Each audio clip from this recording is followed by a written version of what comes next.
Bismillah ar-Rahman ar-Rahim. Assalamu alaikum rahmatullahi wa barakatuh. Welcome to another episode of Dawah ilallah, as we look at how we can use comparative sciences to be effective in calling people to submit to Allah. In this series, we've been looking at many different ways that a da'i can improve his skills. We've been speaking how you can speak to someone who perhaps comes from a Christian background about Islam. So we've looked at the doctrines that they believe. We've looked at how you can improve yourself. What do you need to change about yourself to make you a better da'i? And we've also looked at how we can use certain techniques like fundraising, how we can speak to people when we're wanting to build or develop a dawah organization or a dawah group within our communities. So we've been very practical. Today, inshallah, we are going to talk about another area that deals with a da'i's character or his personality. And that is how to present a lecture or a talk, or how to stand up and speak to a group of people when giving dawah. Often when we do one-on-one dawah, it's much easier. But if you're asked to perhaps speak in front of your classroom, or to some of the students on campus, or perhaps you as a mother or father are required to come and do a talk to one of the communities in your area about Islam, are you able to do those public speaking engagements effectively? What are some of the don'ts and the do's of public speaking? So we are going to be speaking today, inshallah, about preparing to speak publicly. And some people, when you ask them, would you speak publicly? They get very, very nervous and say, well, I'm not really a public speaker. I don't have the skills that are required to be a public speaker. If you wanted to see what I was like 10 years ago, you would have said, how is this man even on a television channel? How could he even stand up and speak to a group of people like he does now? It was impossible. 10 years ago, I would have been the last candidate you would have chosen. In fact, probably even 6 years ago, I'd be the last person you had asked to do any public talk anywhere. I was terrible, the worst of the worst. You know, there's that lecture series that's called The Best of the Best. I was the worst of the worst. And it was through developing communication skills as a da'i that I learned to become a better communicator. So I'm not there yet. And every single day I have to learn how to connect with people more. So it's not going to happen overnight. So don't beat yourself up and think, well, I don't have the talent, nor did I. I was the worst priest as a Christian, because I would sit and I'd read my notes and I'd look down like this while I was talking to the congregation. And they all thought I was very humble, but I wasn't humble, I was just stupid. I just didn't know how to speak in public. And so we're going to look, inshallah, at how to be effective so you can get rid of your fears of public speaking. And those of you who are at home that are watching, there is always an opportunity for you to talk publicly. So you must take some of the ideas, inshallah, and apply them to your own life. See how you can use these to become more effective in your dawah. Because there are many different styles of dawah, as we've spoken about. And today we're going to be looking more at public speaking. So how you would stand up, perhaps if you had to do a talk in front of a group of sisters, or a group of brothers, or maybe a mixed gathering that you've been invited to talk at, and you're the Muslim representative, and you've been brought to a group of people that are not Muslims. In South Africa, I get invited many times to many different functions. Maybe they built a new airport and they want to dedicate the airport. And so they invite us to come, or they invite me to come and to do like a prayer or a small talk. So there's a group of atheists and agnostics and Hindus and Buddhists, it's all mixed group. How are you going to use that moment to bring the message of Islam, even though you are dedicating a new airport? When they built for the 2010 World Cup for the soccer stadiums, we got invited to the different soccer stadiums to have the dedication ceremonies. How are you going to use that? You can't say, oh, well, I can't talk here because there's boys and girls, men and women. Use that opportunity to speak to the people. Obviously, you're not going to be looking at the sisters when you're doing this. But use these opportunities. How are you going to do it? How are you going to deal with it? Remember, we spoke last time about if you're going to be doing fundraising, if you're going to be organizing a way to keep your organization sustainable, you're going to have to be speaking to people quite often. So even if you get invited to a business, maybe there's the board members that you'd have to address. These skills will help you as well. So inshallah, that is the way of introduction. We're going to be looking at a number of different points as we go through this. It may take a while because we have to explain different concepts. If you have the opportunity to take notes, please do so, even if you're at home. Make sure that you write these points down. Remember when we spoke about good listening skills? The best way to listen is with a pen in your hand. If you have an iPad or you have whatever other electronic device, no problem, but it's better to still use a pen. When the hand moves and makes those letters, the brain remembers it more than pushing buttons. You can still push buttons afterwards. So you can transfer from the written into the electronic. Then your brain will remember it even longer. So let's move straight ahead. Dealing with anxiety is point number one. Many people get anxious when preparing to speak publicly.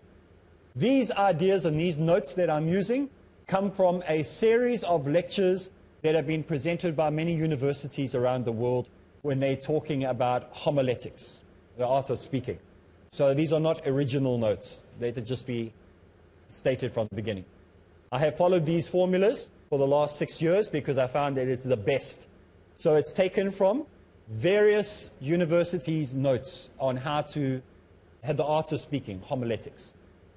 The homiletics normally has an association with Christianity. That's why we are not calling it homiletics. We are calling it public speaking. But it's coming from that same idea, the art of speaking. So a priest and a pastor will actually be trained maybe for 2 years or 3 years. They'll do this as a subject because it's that important. Because if you don't connect with the group that you're talking to, then what's the point of being a preacher? That's how they feel. So they spend a lot of time on this. This we've only got maybe 3 or 4 episodes to do it in. But we're giving you the power course. We're giving you the most we can in such a small period of time. So dealing with anxiety is a big issue. There are tricks to the trade. One of the tricks that I have found is that when you get anxious and you're standing in front of a group, say you are now having to stand in front of millions of people all over the world waiting for you to make a mistake, you have to know that there's people like that. Even there might be, if you're talking to 10 people, a lot of them are waiting for you to make a mistake, so afterwards they can come and say, Sheikh, you know, you made this mistake, you made that error, you made that problem. This is a problem. So your anxiety is there because you know this is going to happen. This is what happens in life. How do you deal with anxiety? People have different rituals that they need to do to get over anxiety. You need to come up with your ritual. In fact, we as Muslims have a ritual. We ask Allah to guide us and protect us and to lead us in the straight path, and everything that we do is for the sake of Allah. And this is what we do before we even come out to speak to a group, before we even do a recording. This is what's going on in the minds of the speaker.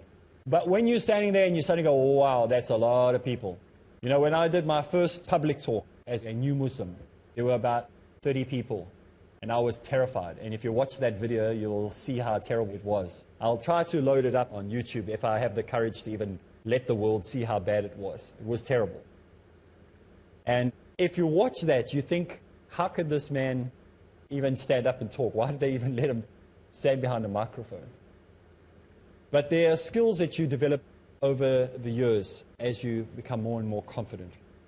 So everyone should have some type of ritual. Come up with something that will help break the ice. Something that will help you to connect with the people. So the first time when I saw 30 people, it was like, this is impossible to do. And then I came to the peace conference, and I saw 1 million people in front of me. And then I realized after that, it's going to be easy from now on. Seriously, I'm being honest with you. Because before I came to the peace conference, 2009, I was nervous when talking in front of people. After I stood in front of 1 million people, everything became easy. Whether it was 10,000 people or 1,000 people, this is easy. I spoke to 1 million people.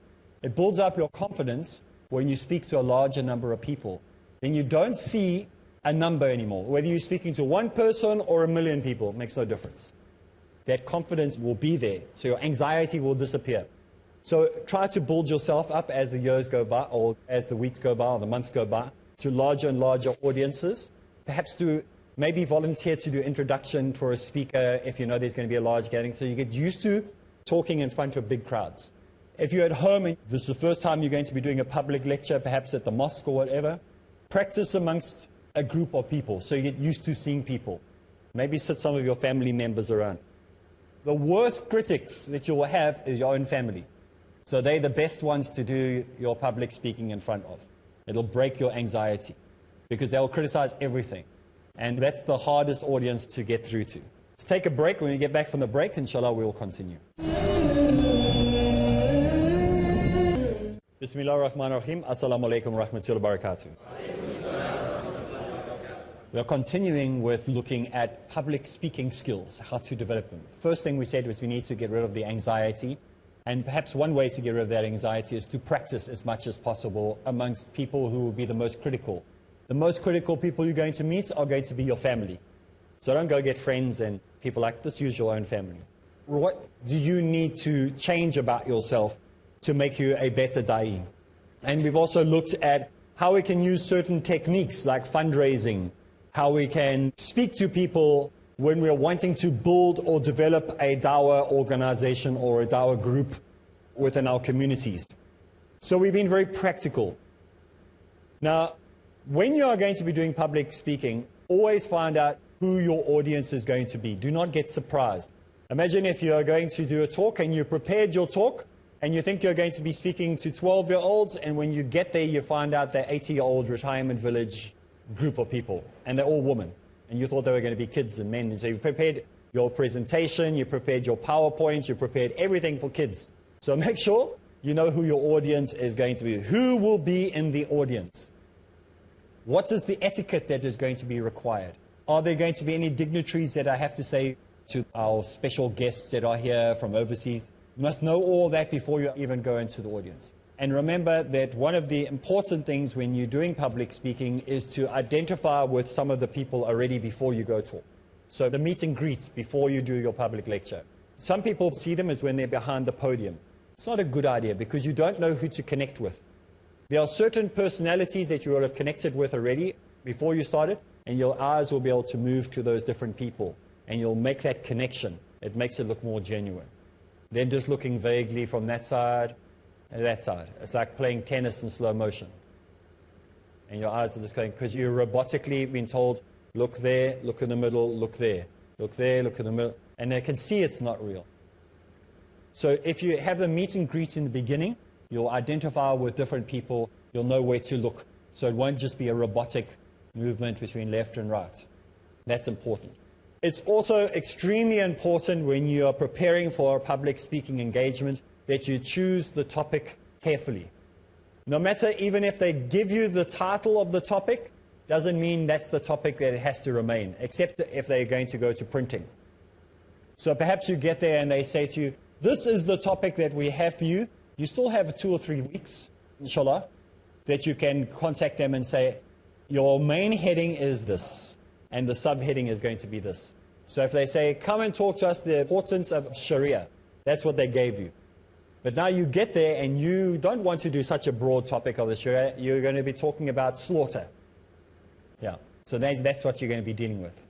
Like the simple slaughtering of an animal and what the law is concerning killing an animal. And then you're going to bring in how you shouldn't eat pork and all the rest of it and why it's humane. You're going to give all the scientific reasons. So you can change the topic to make it fit your need. So very, very important that you look at the topic carefully.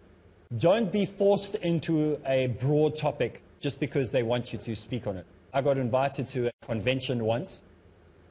The whole thing was a disaster from the beginning of the organization till the end of the organization, till the point that I refused to even go, because they were trying to bully me into a topic. And I didn't want to do that topic because it's not an area that I have any knowledge of. So you have to be very firm, because if you're talking to a mass of people, you don't want to make a fool of yourself and not have knowledge of the topic. So choose a topic wisely. The one organization that I was involved with for a number of years, about 2-3 years, every time they got me to do a talk, it was exactly the same topic. They never, ever, ever had an imagination to put any other topic up. So if we spoke every second weekend would be exactly the same topic, exactly the same lecture.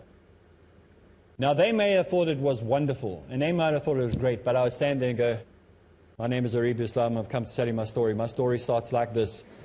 It was like, can't handle doing this anymore. I hated it, because they were forcing me to do the same old topic over and over. No one had an imagination in there.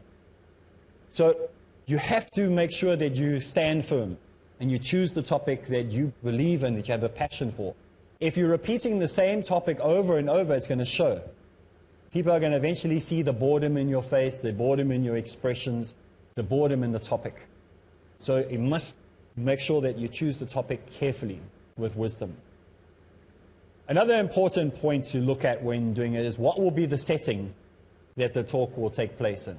Will it be like this, where it's coming down in a gradient? Will I be above everybody else? Will it be in an open space? Will there be distractions going on behind me? I remember having one talk where I did, and there was a Ferris wheel behind me. You know those Ferris wheels that people sit on and they go up and down and everyone screams, ah! That was my backdrop. Do you think I'm going to hold any attention? I just see everyone's face going. That's what they were doing. Instead of looking at what I was saying and I'm going, oh, what's the point? I could be saying anything now and they'd all go, They were shaking their head, but they're looking at all the entertainment behind you. So what is your setting? Maybe you can't help it, and that's what the setting you got. Then you're going to have to be very dynamic. So you're going to have to speak like this the whole time. So you grab people's attention. You can't stand there and like, today I want to talk about, that's the Ferris wheel wins. So make sure that you understand where you're going to be positioned. I remember when we came to the Peace Conference in 2009, we had tunnels that we had to walk through. And that someone would explain what's going to happen when you walk through a tunnel. That was all fine.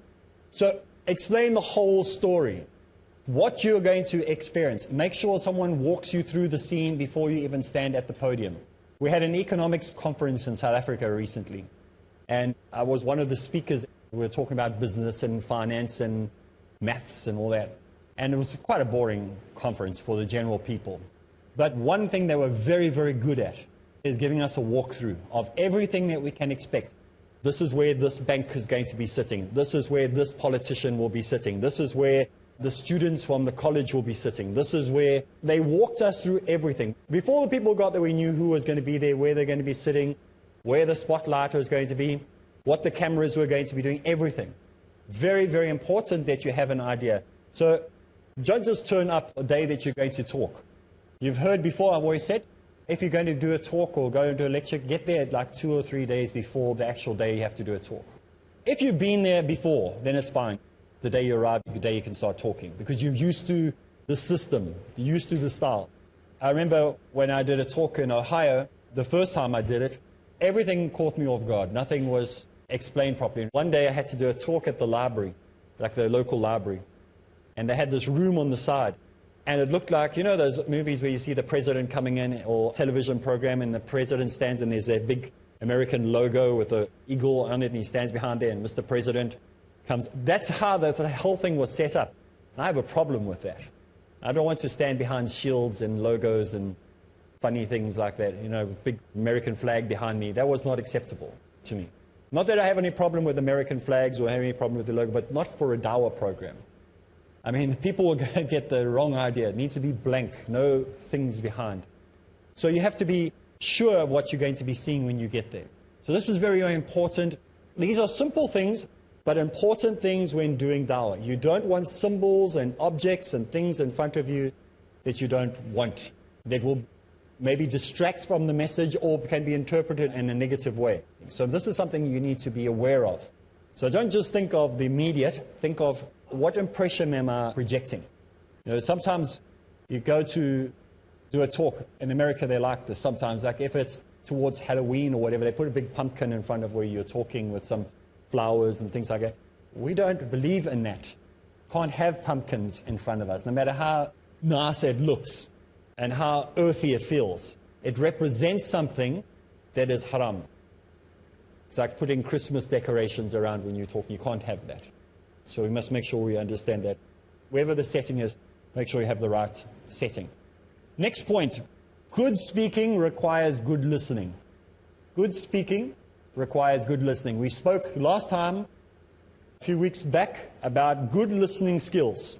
And good listening skills means that we have to know how we would listen when someone else is speaking. How well do we listen when somebody else is talking? That's how well people are going to be listening to us. So if we've got bad listening skills and we find we're distracted easily, then we must remember that other people are going to have exactly the same problem. How do we improve that? So we must remember that people have limited listening skills.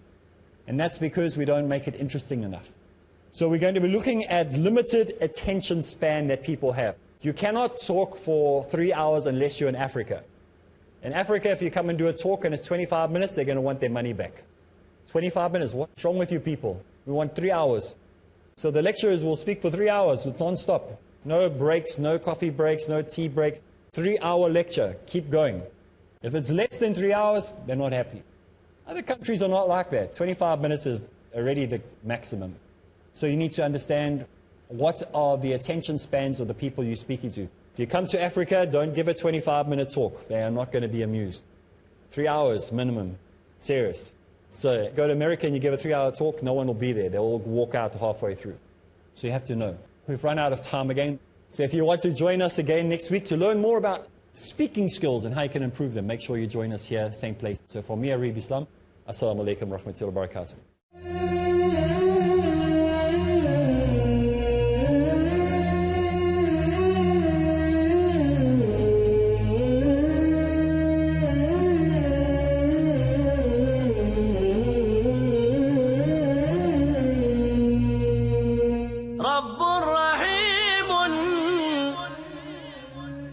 مشفق متعطف